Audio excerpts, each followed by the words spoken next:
नमस्कार, आप देख रहे हैं राष्ट्रीय प्रस्तावना न्यूज और मैं हूं आपके साथ ज्योतिका। आइए रुक करते हैं खबर की ओर।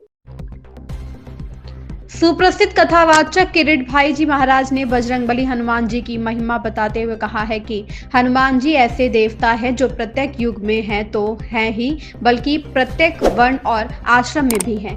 राम का मिलना कठिन हो सकता है लेकिन हनुमान जी का मिलना कठिन नहीं है।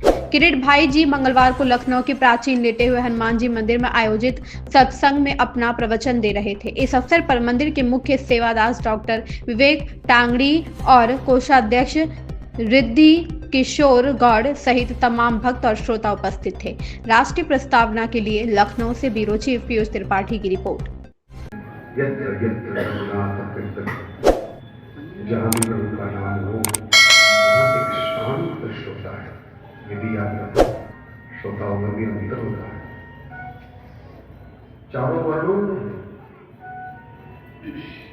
हनुमान जी ब्राह्मण भी है, कांधे मूंछ जने वो साजे तो ब्राह्मण भी है। हनुमान जी क्षत्रिय भी है। आप उनका दुहावली को आप देखो, जिस प्रकार से लंका में युद्ध किया, कोई भी क्षत्रिय का शौर्य को प्रकट करे, ऐसा ही हनुमान जी ने किया। हनुमान जी वैश्य भी है, वैश्य वणिक। कहोगे तो भाई ये बनिया कैसे बन गए?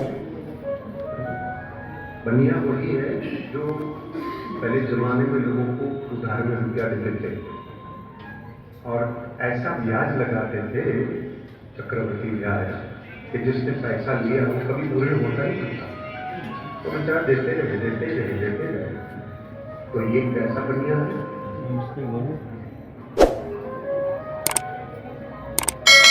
साधारण किसी कोई हमारे जैसे लोगों को कोई वश में नहीं किया, उसने पैसों बदली की होगी कि जगत के पिता जो है परमात्मा, उसको वश में रखा।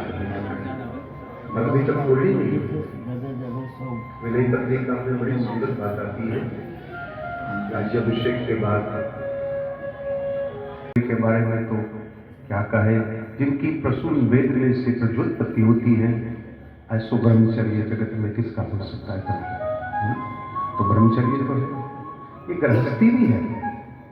गृहस्थी का लक्ष्य उसने तब बताया था जब राज्याभिषेक हो गया और सब लोग जा रहे थे, तो उन्होंने सुग्रीव को जाकर पूछा कि आपकी आज्ञा हो तो मैं राम की सेवा में रहूंगा। देखो, ये गृहस्थियों का लक्षण है। तो जवाब में सुग्रीव ने यही कहा कि पुण्य पुंज तुम पवन कुमार अब जाकर कर सकते हैं। फिर इसके बाद आता है वानप्रस्थ। वानप्रस्थ का एक अर्थ ये है कि जो संग्रह नहीं करते। वानप्रस्थ में आप मालिक नहीं बन सकते, माली बन सकते हो। तो इनके पास क्या है? मैं अभी सुन भी रहा था बड़ी सुंदर तरह से, तो कान में शब्द आया, लालते है लाली रसे और धने जय जय जय। एक लंगोट के सिवा इनके पास और कुछ है ही नहीं, बस। तो ऐसो वानप्रस्थ में कहाँ का है? और संन्यास, सम्यक न्यास इति संन्यास, जिनकी एक एक क्रिया, जिनकी एक एक विचार जो है केवल ब्रह्म की ओर है, और जिनकी आंखों में राम को छोड़कर कुछ है ही नहीं। इनकी आंख में राम है, काम नहीं है। सन्यासी की आंख में राम होना चाहिए, काम नहीं होना चाहिए। और ये दर्शन हुआ था जब ये लंका में पहली बार आया। इस खबर में बस इतना ही। बने रहिए राष्ट्रीय प्रस्तावना न्यूज के साथ।